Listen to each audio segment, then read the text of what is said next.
So I'm Jamie, Digital Director at Orlebar Brown. I've been there for 9 years. And predominantly I look after e-com, I look after IT and CRM. And all things in between that have a plug on it. And I work with a very good team, two of which are here. Hi Daniel, hi Scott. I'll do a little bit of an intro to myself. So I'm Liam Downs, I'm the Managing Director for the UK business for Tryzens. I've been in the industry for getting on for 20 years now, mostly on the client side. So I tend to work with all of our clients in helping them understand some of these more complex projects that we wanted to work on. Obviously, going to be hosting Jamie today, and we're talking a lot about this project, but we've been working really closely on how we get to a point where we're starting to achieve some of the long-term goals that Orlebar Brown want to achieve. Jamie, do you want to kind of do a little bit of an intro into Orlebar Brown? Sure. For everyone that doesn't know? I think most people here know who we are. So in effect, we help our customers holiday better by providing them the best attire they can have, whether it's a resort or it's a beach or even the city. We were very well known for the shorts you could swim in, so I can proudly say that we are the best kind of swimwear shorts in the world, tailored for our customers.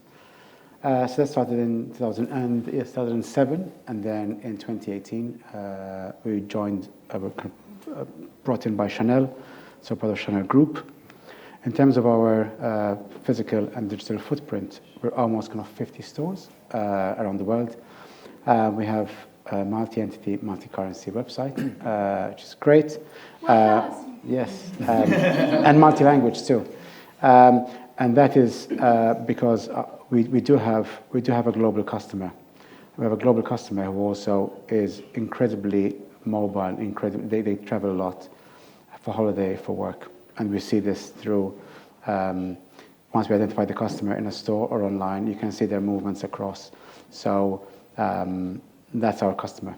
In terms of what else we offer, we have a dedicated concierge service, and you can find us in the best retail and department stores globally. Cool. Why go on a digital transformation journey? Sure. So I took over IT maybe about 2-3 years ago, and I was on the e-com side before, so I was the one complaining that systems weren't working. And it's great to be on that side because you always blame IT. Then you take over IT and you realize, yeah, they were a good bunch. Truly. And realized that after kind of a year and a half kind of working through tickets, working through fixing, I realized that we're spending a lot of our time and focus and energy on fixing things, on trying to connect things together, on trying to get a single customer view, fudging things together. You don't lose focus on the customer, but you really have to kind of. I had a moment. Luckily, we get 1 week off in the year, where we all get to holiday, not together, but at the same time. And that's a good time because at the time nobody really kind of annoys you or disturbs you. That's a good time for. Sorry. It was a good time. So it was a time for reflection. I was actually on holiday, and I just took stock of all my kind of problems, all my worries in terms of work. And I said, wouldn't life be great if things were simpler, especially POS, especially with web and other kind of third parties within the system. It was very close to submitting budgets, and I had kind of done all my budgeting before the end of the year, and then turned up at the chat with the CEO, CFO, and said, hey, wouldn't it be a mad idea if we unplugged everything and we rebuilt using more simpler tools? And by simpler, I don't mean that they are basic. They are easy to connect. They're natively effective. I might bore my colleagues with this, but I guess one of the inspirations that came from this was in times of COVID, when my local butcher immediately became an offline butcher with no love and respect for people in digital. I had to explain to him time and time again what my job was. Went over his head. But it's funny that during COVID, the local butcher became became an e-commerce person, became a multi-channel person. So I could order online, get stuff delivered to my house, or I could pick it up with a mask, of course. But that level of agility, the speed, recognition of the customer, ease of transaction, was kind of quite fundamental to how we should be doing things. Yes, we're a much bigger company. We're not huge, but we're kind of a decent size. And therefore, it made me realize that I thought back then, and I'm still sure now, that we were things were over-engineered in this kind of modern landscape. So I put 4 points here. I put points here because I'm terrible at remembering things. So I put I came back and I said, fine, these are the pillars of the areas where I think the business should be moving towards. So the first one is build better customer relationships. This is not just linked with tech. As a business, this is a very kind of strong value, a strong kind of philosophy for us, is building meaningful relationships. Why? Because when we spend days in store, for example, and we see that those relationships when somebody comes into a store, they are meaningful. They come to us because there's a sense of joy. They're going on holiday. There's a certain elation. They're really content and happy, and they share things with us. So we make sure that we give them the best product to make them even happier on the holiday. It's a bit hard to do that online because getting things personalized, it's a bit of a cliche. AI will help you. Yeah, AI will do what you build it to do. But building kind of meaningful relationships across stores and across web had to be easier.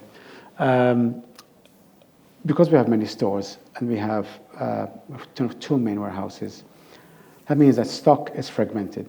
So it was a big challenge for us because that means that if we don't sell it by the end of the season, it goes into a sale, right? And that kind of devalues the brand, but also if you're a customer, you don't want to kind of see something that you've bought at full price at a discount. Even more importantly, you don't want to find something which you really wanted to get in season out of stock on the website and then find it in the sale. You go, okay, fine, well, something's wrong here. So I spoke about this before, invest in where the value is. So we spent loads and loads of time trying to kind of rejig things.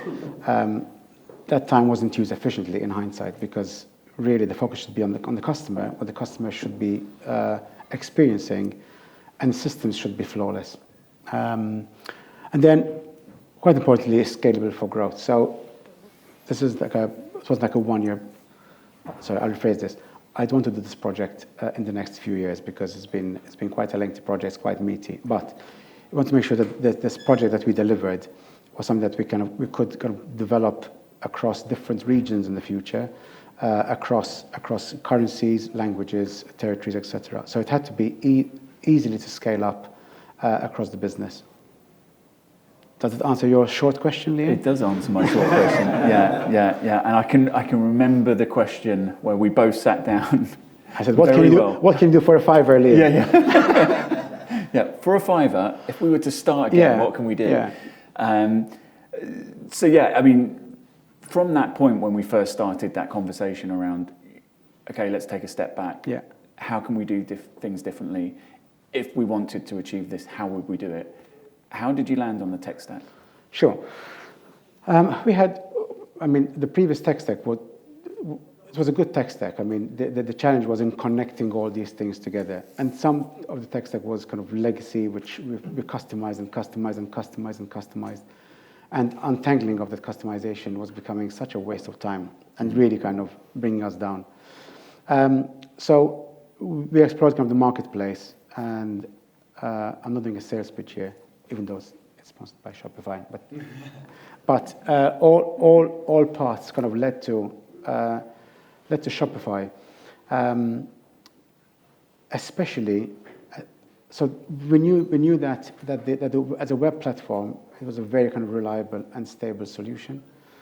From a point of sale point of view, we were a bit nervous because it was the great unknown.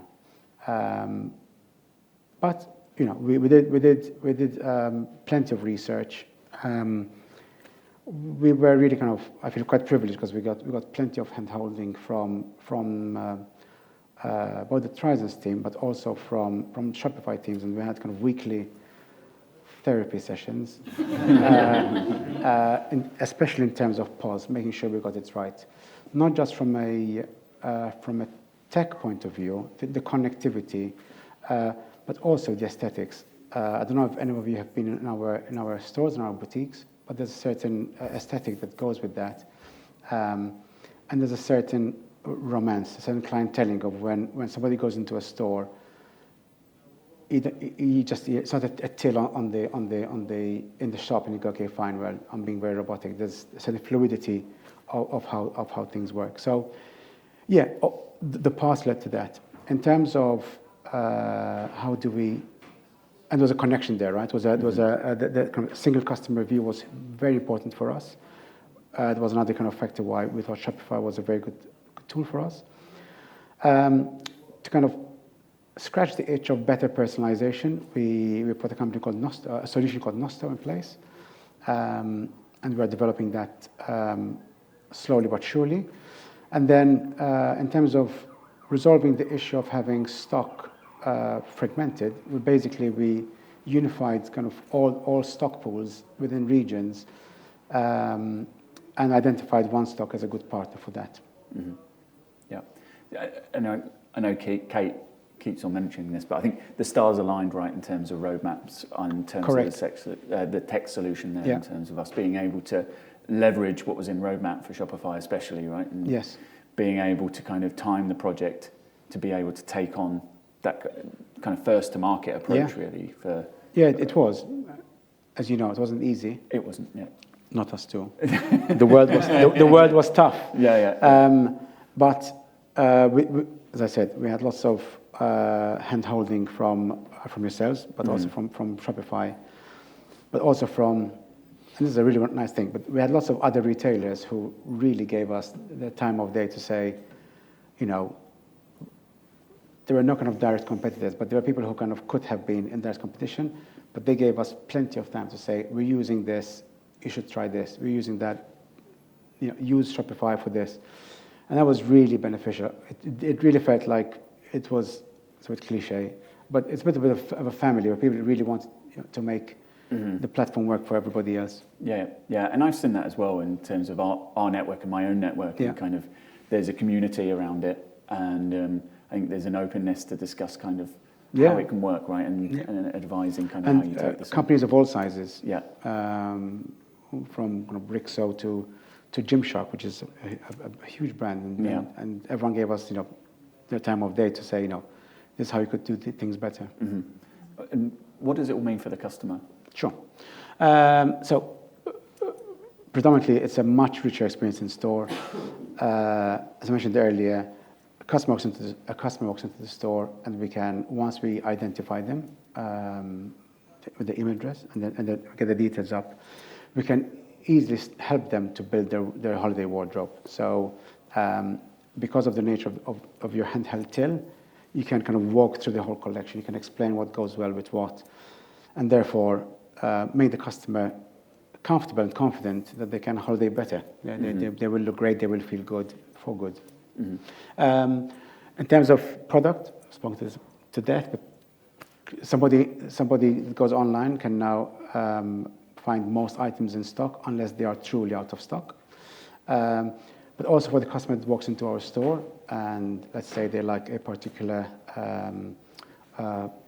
Sebastian polo shirt in navy, but we might not have the size in store. We can easily kind of take the details to the transaction, and the item is fulfilled to their place of residence or their hotel where they're staying, in the next day, for example, from another store or from warehouse. Yeah. Personalized journeys, this is, I've mentioned before, especially because it's a single customer view. If you're an online customer, well, then you can quickly identify what they've bought in store and bought online, and you start kind of building very tailored journeys on the site. So let's say if a customer is more prone to buying particular styles, those items, the customer doesn't have to kind of search hard and deep for those products because those will surface automatically along the journey.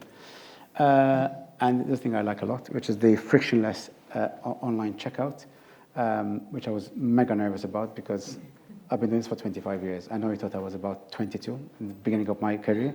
I've been doing this for quite a while. And the only thing I remember from people is like doing a project like this is be careful of SEO migration because things tank very quickly. And secondly, checkout. You know, you have to test checkout. You know, build it, test it. Don't play with it. As you know, we've done lots of conversion rate optimization with Tryzens as well, and we were quite adamant that our checkout flow was pretty good. I'm happy to say that despite all the nervousness of the migration, we were ready. We were ready for not panic, but when you move the site, and we did not port accounts over. So in effect, a customer that came in for the first time, there was the dreaded password reset journey, and we were really, really nervous, and we thought that we'd drop conversion off. It turns out our customers have also bought from other Shopify sites, so it was smooth, so much so that we still have internal discussions / debates / arguments over, but is it really this good? Because we've had no noise about this. So we've ported kind of things seamlessly. The customer doesn't feel, there's no barrier, there's no friction to transacting. And it's a really well-oiled checkout process. Mm-hmm. Mm-hmm. You kind of touched on it here. I think the most interesting thing for me, being kind of slightly outside of the project and seeing the work that the teams were doing, was around the premium experience and how were we going to use what we had to generate not just the premium experience, but the Orlebar Brown premium experience in terms of, you touched on it there around, shoppers are going on holiday. How can we serve the customer that's going on holiday and they want to pick the shorts up in their holiday destination, correct, but they're buying at their home destination, right? Correct. And trying to solve some of those problems was really interesting, and that's where I think, having been in retail as long as you as well, the two most important things for me is product and experience, right? You strip everything out. They're the two things. If you nail those two things, the customer comes successful, right? So you've got the product. It was always about how do we generate that experience that fits the brand. Yeah. And it's harder to do online, right? Because it's a very kind of cold medium. So tech becomes an enabler as opposed to the driver, which was the whole kind of focal point of this project. Where, of course, we work we're tech people, but our role is backstage.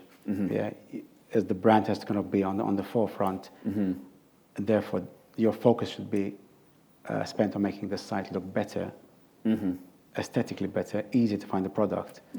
And less about firefighting on, connectors, integrations, etc. Delivering those experiences, right, that the customer expects from Orlebar Brown.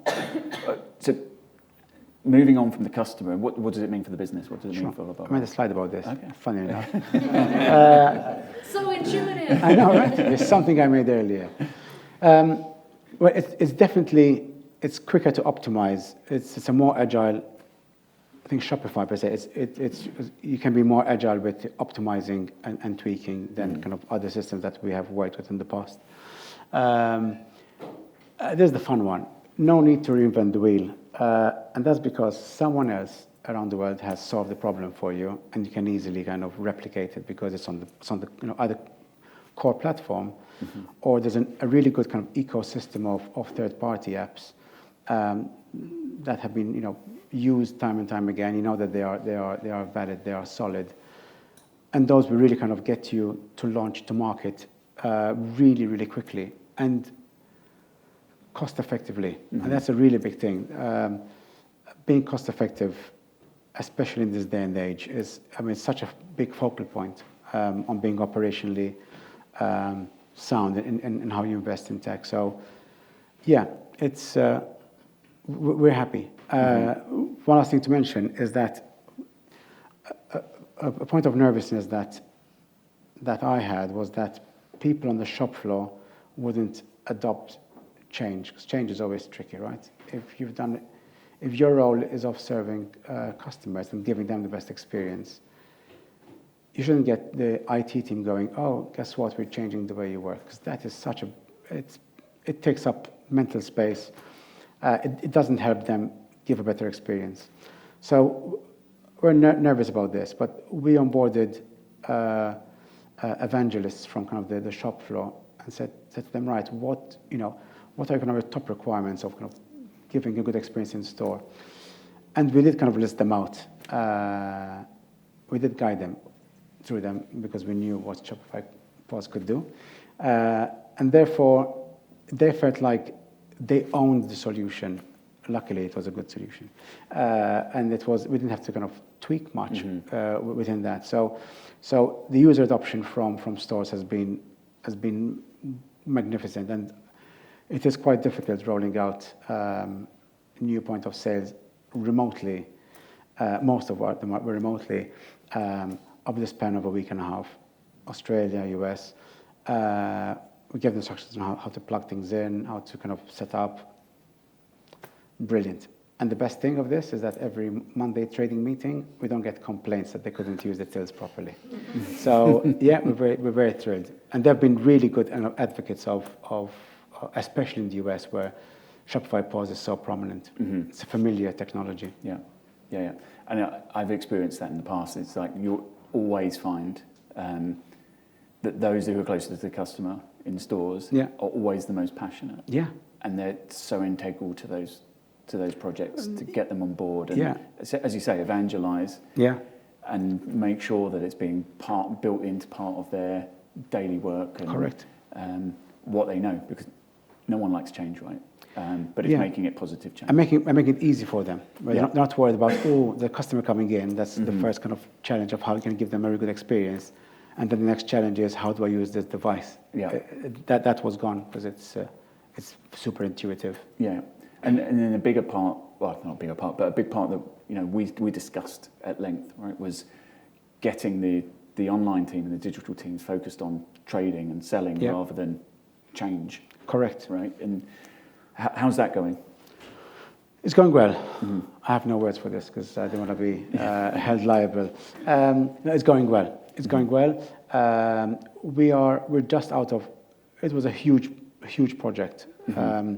We're seeing very positive signs. As I mentioned before, the checkout is so robust, it's so well designed that we are seeing higher levels of online basket to kind of checkout. The rates are higher. There's some little friction there, which helps the customers, and obviously it helps us. In terms of in-store, we're seeing great adoption there, which makes them happy, as I mentioned before. Site speeds are up. I think, I don't want to put things here because it's still early days and I would do the project such a massive, I'd be very unjust. But we do believe that this is the right thing for us once we emerge from just another kind of couple of weeks left until we stabilize our systems. I am looking forward to next year. Yeah. I think we're both long enough in the tooth, right, to have gone through a couple of replatforming cycles, which is both why we have the similar haircuts. I think it's what are you talking about? But I think we went in as conservatively as possible, right, with our views on what could happen. Yeah, for me, one of the biggest, I guess, rewards from our side, but also the customer side, is that we literally just, to the customer, there was no change. But there was, and that was the best thing because that means that they're not alienated. There's no friction. So that's been a huge reward for us because that's a good level to start off with for the next chapter of Orlebar Brown. Yeah. I think from my side, and I'm obviously a little bit biased on this, the level of change that was made across the business, because it wasn't just a replatform. No, it wasn't. It was. It's tech. It's cultural. It's behavioral. It's many elements to it. So I think the results will follow. Absolutely. But for us to be able to make that level and scope of change with no material impact, certainly from an experiential point of view, both for colleagues and customers, was a great success. Yeah, it was a massive project. We gave the code name only the IT team gives code names. But I should just do because now the project's over. But we coined it when it was still a bit of a secret squirrel project. We called it Project Olympus because we said we're going to climb this huge mountain and then we're going to be winners. Mm-hmm. Yeah. What would be the tips Sure. for everyone in the room? What would you kind of say are the top things that you would focus on? I've put 10 here because I said I'm going to consider 10 of them. So the first one, dear Liam, is really define what the project should be doing. And as my team will vouch, scope, time and money, this conversation came up. You to me to internal stakeholders going, something has to give. Mm-hmm. So really try and tighten it as much as possible. The advantage that we had, which was a disadvantage perhaps to you, but thanks for joining the ride, was that we were in slightly uncharted territories, being the first ones to do multi-entity, mm-hmm. multi-currency. It was a colossal achievement, mm-hmm. and we wouldn't have done that without your great support and help. Mm-hmm. But I know that was not within the definition of yeah. Here's a $5, can we do this? Yeah. I guess the second one, which is so important, is know your customer, and not just where you can get, I looked at Google Analytics, whoop whoop. It is really not that. You have to kind of really spend time in store, understand how the customer transacts, look at your customer data, see how they transact. We have customers, for example, there was one case where the customer from the US buying in our kind of stores in Montecito, flying into New York, purchase from there, and it's good because the customer is identified when they come in, and we can kind of really make a good experience out of it. And the customer came to London a few months later, bought in one of our stores in London, and then made an online transaction back to his place in the US, and then he turned up in Saint-Tropez in one of our stores there. But that is like mind-blowing, right? Mm-hmm. Where the customer is. But knowing how they shop is so important because you can easily kind of get it wrong if we don't factor that in. Yep. Yeah. And that's where it all comes back to experience, right? Yeah. As a customer, I don't want any change in that experience. Yeah. It needs to be exactly the same wherever I am from a geo or storefront perspective. Correct. Yeah. I mean, we are really blessed. We have lots of loyal customers that come on time and time again. Mm-hmm. And it's lovely. They come in the store and they say, hi, I bought these shorts from you. I bought these in the past. What's new? Can I grab your email address? Can I grab your details, please? Okay, fine. You know what size they are. You know what they've bought before. It's all very easy. So you can really kind of provide mm-hmm. a great experience there. And online is a bit easier because you can build that profile there. Yeah. Stick to native as much as possible. Once again, I could underline as much as possible. But really, because there are great tools out there, don't try to reinvent the wheel. Because you really get distracted with the project.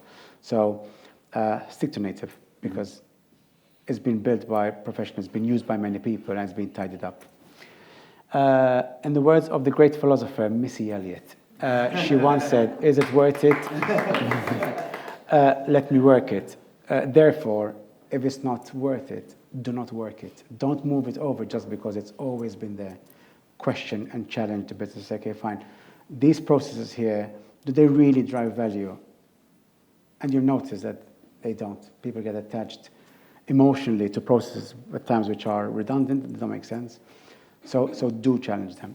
So next time you hear Missy Elliott in a club, think of us. The next one is, try to be a bit musical here. Friends or professional friends, but also friends. We had help from across the board. We got huge support from yourselves at Tryzens, massive support with Shopify, which I think if I were looking at the P&L of how much it would have cost Shopify to, thank you, Deanne, all the support, making sure that this was a world-class project that was being delivered. That was grand.